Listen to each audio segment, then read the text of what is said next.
Bonjour Laurent, IT Partners 2026. Tu es ici aujourd'hui en tant que vice-président du CDRT. Eh oui. Tu peux nous rappeler un peu ce que c'est que le CDRT? Alors le CDRT, c'est le club des dirigeants réseau et télécom, c'est DRT. On l'a créé en fait en 2012, c'était le club de la convergence informatique et télécom, qui rassemble principalement l'écosystème des acteurs du monde des réseaux et des télécoms. Combien de membres aujourd'hui? 220, 225 membres, on est monté à 240, on est descendu à 210, donc on est autour de ce nombre de 225 membres. On réunit à la fois des intégrateurs, opérateurs, qu'on appelle de plus en plus des MSP aujourd'hui avec la transformation de leur métier, mais aussi des opérateurs d'infrastructures, des éditeurs, des équipementiers, qui viennent répondre aux problématiques métiers de la connectivité, de la cybersécurité, des communications unifiées, voix, data, et du cloud.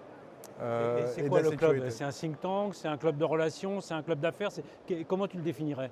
Alors, je l'ai souvent défini comme le bar des télécoms, parce que c'est avant tout finalement un point de rencontre, un lieu d'échange, un point où vraiment les dirigeants d'entreprise peuvent se connaître, se reconnaître et échanger dans un cadre sympathique.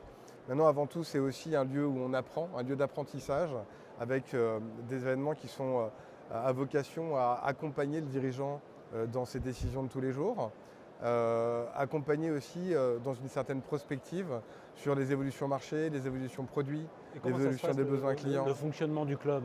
Il y a des Alors, réunions, des si on présentations? prend l'année 2025 ou la future année 2026, on est autour d'une quinzaine à une vingtaine d'événements par an qui sont des dîners thématiques qui sont soit assis, soit en forme de table ronde, en forme de dîner debout. Et l'idée, c'est un thème spécifique qu'on va pouvoir approfondir avec des experts, externes ou internes au club, un retour d'expérience des adhérents, sous forme de table ronde ou sous forme d'expertise bien spécifique. Retour d'expérience. Mais retour d'expérience. On a tendance à avoir 30, 40, 50 une heure, entre 30 minutes et une heure, vraiment dédié à la valeur de l'événement, et puis ensuite du réseautage, un bon moment. Et comment est-ce que vous choisissez les thèmes qui sont abordés? Et quels sont les thèmes du moment qui sont intéressants pour vous? Alors on a fait beaucoup de thèmes qui sont évidemment orientés autour des produits, il y a eu énormément d'évolutions produits, et notamment énormément d'évolutions autour du métier d'intégrateur sur les 10 dernières années. Donc le club a énormément contribué, encore énormément, à accompagner finalement cette transformation de métier. Et puis quand on regarde les événements qu'on va organiser cette année, qui répondent en fait aux besoins de nos adhérents, puisqu'on les questionne chaque année afin de connaître leurs attentes, on a 3 domaines. Le premier, c'est accompagner les dirigeants sur des sujets qui sont un peu complexes, comme la réglementation, avoir toutes les normes, par exemple NIS 2, sur la cyber, les fusions-acquisitions, le management, le social, les choix des conventions collectives, des trucs un peu techniques, mais qui, avec des retours d'expérience, donnent de la valeur sur comment je gère mon entreprise. Deuxième thème de l'année, ça va être la souveraineté. On va beaucoup parler de solutions made in France, made in Europe. On sait que vu le contexte géopolitique, il faut qu'on s'active tous dans ce sens-là. Les clients aussi attendent des solutions et elles ne sont pas nécessairement claires dans tous les domaines. Donc on veut vraiment les mettre en valeur, les mettre en avant, que ce soit sur les réseaux, que ce soit sur la connectivité, sur les communications unifiées ou la cyber. Et puis le troisième sujet, c'est l'intelligence artificielle. Encore une fois, l'intelligence artificielle, on la voit partout de nos jours. L'intelligence artificielle avec 2 choses. Un, comment l'intelligence artificielle contribue aujourd'hui à faire évoluer les produits, que ce soit dans la cyber ou dans les communications d'entreprise, dans la collaboration, et comment l'intelligence artificielle fait évoluer l'entreprise elle-même dans ses processus métiers. Du lead to cash, comment en fait améliorer l'entreprise, le fonctionnement de mon entreprise à travers l'intelligence artificielle. Et au-delà de tout ça, je comprends bien le fonctionnement du club, au-delà de tout ça, comment est-ce que tu vois ton rôle en tant que vice-président pour essayer d'influer un petit peu sur le marché, sur nos dirigeants, sur les réglementations? Comment est-ce que tu vois un petit peu ce rôle qui semble nécessaire aujourd'hui et peut-être où il y a un gros espace, un gros besoin? Bon, comme je le disais, on voit que le métier d'intégrateur a énormément évolué durant les 10 dernières années.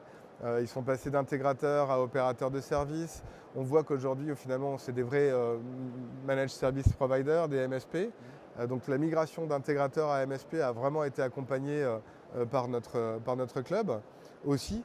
Et en fait, finalement, le dirigeant est la plupart du temps seul dans ses décisions. Alors il a son écosystème, il a ses équipes évidemment pour prendre ses décisions, ses clients qu'il doit auditer, mais il a besoin d'un accompagnement beaucoup plus marché, beaucoup plus global. Et on est sur un marché qui est très éclaté parce que les intégrateurs aujourd'hui sont à 360 degrés. Ils doivent gérer de l'informatique, ils doivent gérer des télécoms, ils doivent gérer de la téléphonie, ils doivent gérer de la vidéosurveillance. Il y a beaucoup de domaines de compétences qui sont nécessaires. Le management est de plus en plus complexe aussi. Depuis le Covid, il y a eu beaucoup d'évolutions. Donc on est là plus pour donner une sorte de guide à un intégrateur, à un patron d'entreprise, qui va le rassurer dans ses décisions et ses choix stratégiques. Ensuite, on travaille avec beaucoup de fédérations et comme nos métiers sont très différents, on va travailler avec Numéum sur la partie logicielle, on va travailler avec Eben sur le monde de l'intégrateur de proximité, on va travailler avec Infranum sur toutes nos discussions avec l'ARCEP et la réglementation autour de la connectivité des télécoms. Donc on est là aussi pour être une sorte de hub de réflexion qui va remonter des informations très pragmatiques, très terrain, que connaissent très bien nos adhérents, jusqu'aux institutions. Donc c'est un peu ce fil conducteur qu'on veut amener, tout en permettant à un intégrateur d'avoir une sorte de cohérence dans sa stratégie. Et aujourd'hui, un petit peu sous forme de conclusion, plus à titre personnel, toi, avec ton expérience, création d'entreprise, cession, comment est-ce que tu envisagerais ton rôle dans cette logique peut-être d'amener des jeunes créateurs d'entreprises à aller vers le monde des télécoms, des jeunes qui auraient des profils ingénieurs pour certains, donc techniques, ou d'autres qui auraient des profils purement marché, ou même peut-être de les mettre en relation avec des investisseurs. Comment est-ce que tu envisagerais un peu ton rôle, avec ton expérience et ton recul et ton relationnel, pour aider un peu ce marché à se renouveler, à se régénérer, à intégrer de nouveaux... Déjà, je trouve que le marché se régénère beaucoup.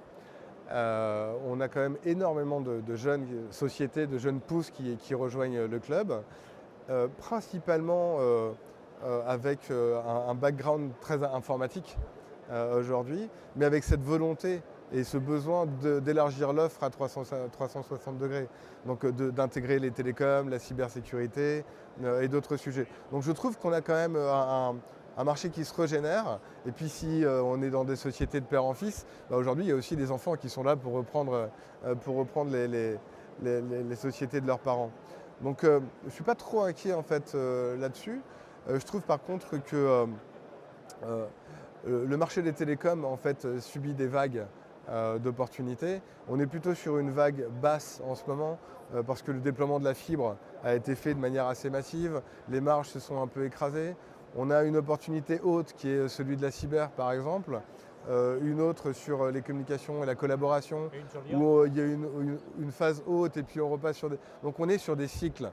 Et l'avantage en fait pour un intégrateur ou une personne qui se positionne sur ce type de métier, c'est qu'on est sur un métier à 360, il y a 7 ou 8 métiers différents dans ce même métier, et donc on a toujours un cycle haut et on est un peu résilient à tout type de crise d'une certaine manière.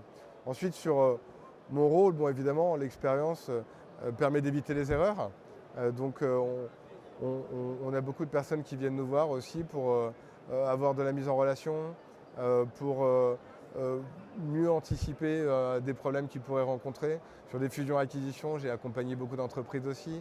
Donc voilà, c'est du partage hein, tout ça finalement. Hein. Et le partage, je crois que c'est une des valeurs fortes du CDRT aussi. Merci Laurent.